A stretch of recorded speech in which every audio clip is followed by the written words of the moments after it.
Oke, selamat pagi Bapak Ibu. Jadi pada video kali ini seperti biasa video mingguan review 5 saham yang paling banyak diakumulasi untuk periode 12 sampai 16.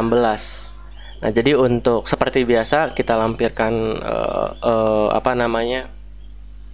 kinerja minggu lalu.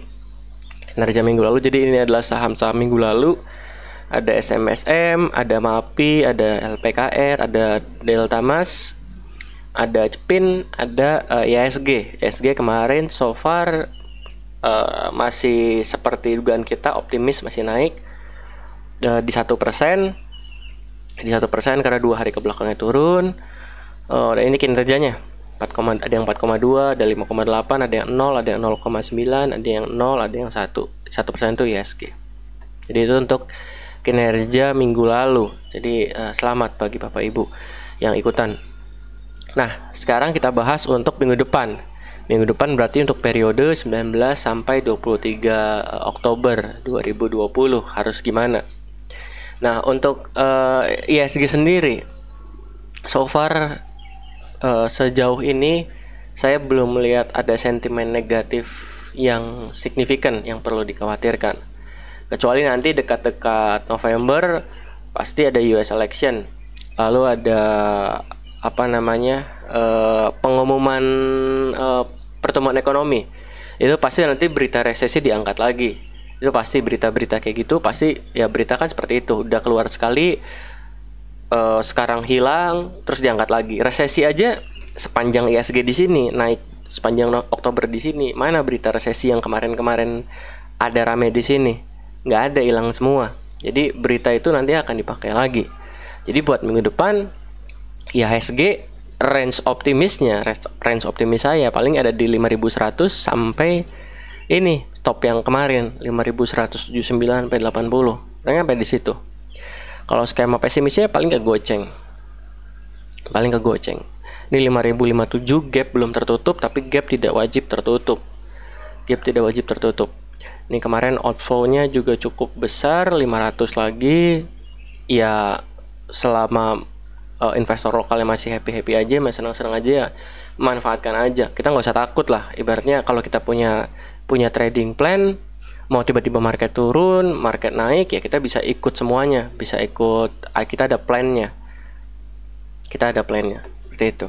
Oke, langsung aja kita masuk ke list akumulasi. Yang pertama itu adalah saham MAPI.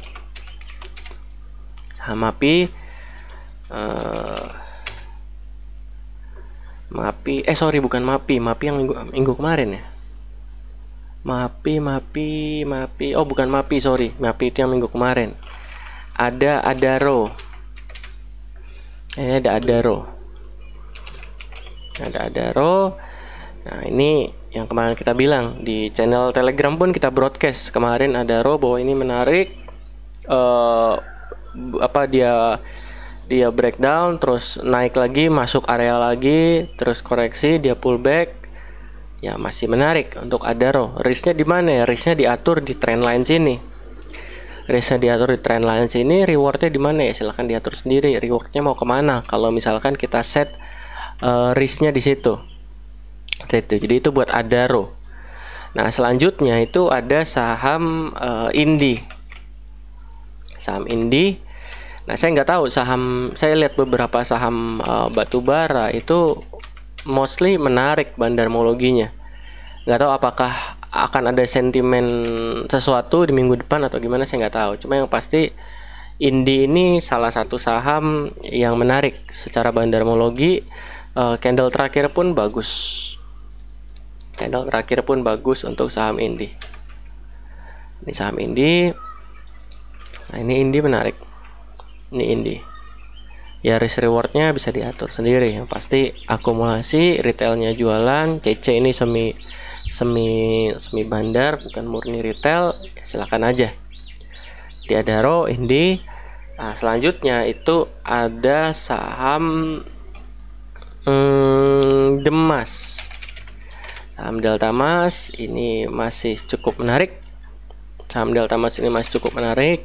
Cuma melihat dari, nah ini yang perlu Bapak Ibu pahami juga. Jadi selain kita cari yang bandarmologinya oke, Bapak Ibu harus lihat yang TA-nya oke.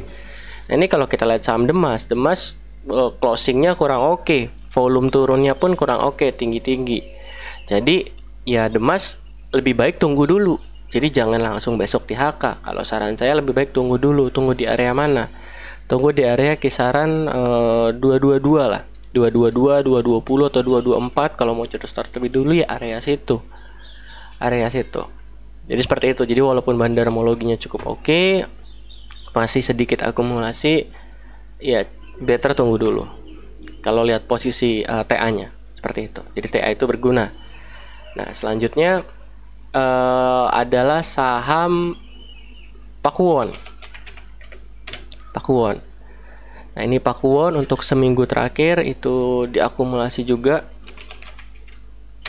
Pakuwon grafiknya nggak kemana-mana. Seminggu terakhir, 5 hari terakhir dia bentuk base konsolidasi di sini. Bentuk base konsolidasi. So far bandarmologinya akumulasi lumayan besar sih ini lumayan besar. Ini untuk Puwon ya, risk rewardnya diatur aja. Risk rewardnya ini saya contohkan lagi biar Bapak Ibu nggak bertanya-tanya risk reward gimana.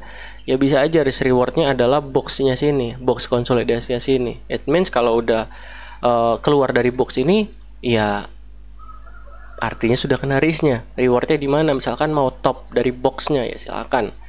Top dari boxnya cuma ya silakan. Cuma ya sekali lagi selalu saya ngajarin harga saham itu geraknya kalau naik seperti ini, lalu dia turun seperti ini, lalu dia kalau naik lagi, kalau bagus ya, kalau trennya bagus umumnya akan seperti ini. Seperti itu. Nah, jadi Puwon ini kalau kita mau gambar naik, setelah naik dia konsolidasi turun.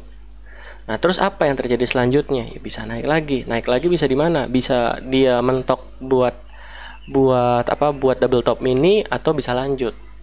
Seperti itu. Tapi tinggal kita kontrol, tinggal kita lihat aja nanti di market seperti apa. Gitu. Jadi itu ada Adaro, Demas, Indi, Rals, Puwon, satu lagi adalah Rals. Rals. Nah, lagi ada Rals.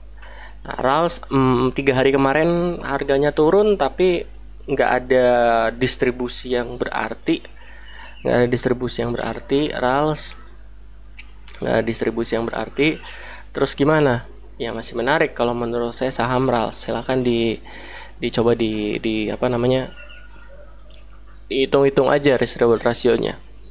Ini Rals masih menarik. Walaupun mungkin sektornya masih terpukul ya, cuma harga saham kan beda cerita lagi. Seperti itu. Ini Rals buat seminggu ke depan rasanya masih menarik. Nah, mungkin banyak yang bertanya-tanya, itu 5 sahamnya ya. Sahamnya ada Rals, ada Adaro, ada Demas, ada Indi, ada Pakuwon. Nah, mungkin bagi Bapak Ibu ada yang bertanya, Pak Frans, kenapa BJBR akumulasi? Nah, ini BJBR diakumulasi tapi nggak dibahas. Karena udah dibahas di Telegram. Itu jawabannya. Sama kayak kemarin kenapa ini Adaro, tapi kenapa Adaro akumulasinya bagus tapi dibahas di Telegram ya, dibahas di sini ya. Ya simply untuk seminggu terakhir Bang Jabar kurang oke aja. Bukan kurang oke, tapi akumulasinya baru terjadi di akhir minggu. Seperti itu. Terus ada saham-saham seperti Pura. Nah, ini Pura yang bandarmologi seperti ini. Ini nggak dimasukkan ke list akumulasi. Kenapa? Ya Bapak Ibu tahu sendiri alasannya. Pura volatilitasnya seperti apa? Pergerakannya seperti apa? Terlalu beresiko kalau saya bilang saham Pura akumulasi menarik minggu depan, itu terlalu beresiko. Cuma dari sini Bapak Ibu udah tahu, ya silakan atur strateginya masing-masing.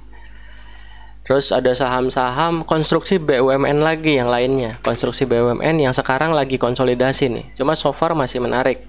Saham-saham BUMN mostly masih menarik semua. Mostly masih menarik. Ada Waskita, ada PTPP, bandarmologi masih kurang, terus ada ADI dan lain-lain, itu masih oke. Gitu. Maksudnya masih bisa gerak lah untuk BUMN. Untuk BUMN masih bisa gerak.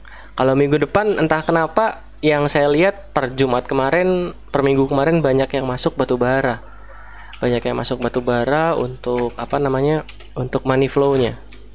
Doit kurang, ada Indi, ada ITMG, ada PTBA, itu money flow-nya lagi oke semua. Lagi oke. Jadi entah mungkin batubara ada sentimen apa untuk minggu depan. Ini Harum juga oke sebenarnya. Harum juga oke. Nah, gitu. Nah, ini kenapa Harum nggak masuk ke list akumulasi? Mungkin likuiditasnya kurang karena Harum rata-rata transaksinya aja cuma 2 miliar. Sementara kita filter likuiditasnya ada di 5 miliar. Seperti itu. Oke, mungkin dari saya cukup. Yes, dari saya cukup. Semoga bermanfaat bagi Bapak Ibu dan seperti biasa sampai jumpa di video selanjutnya.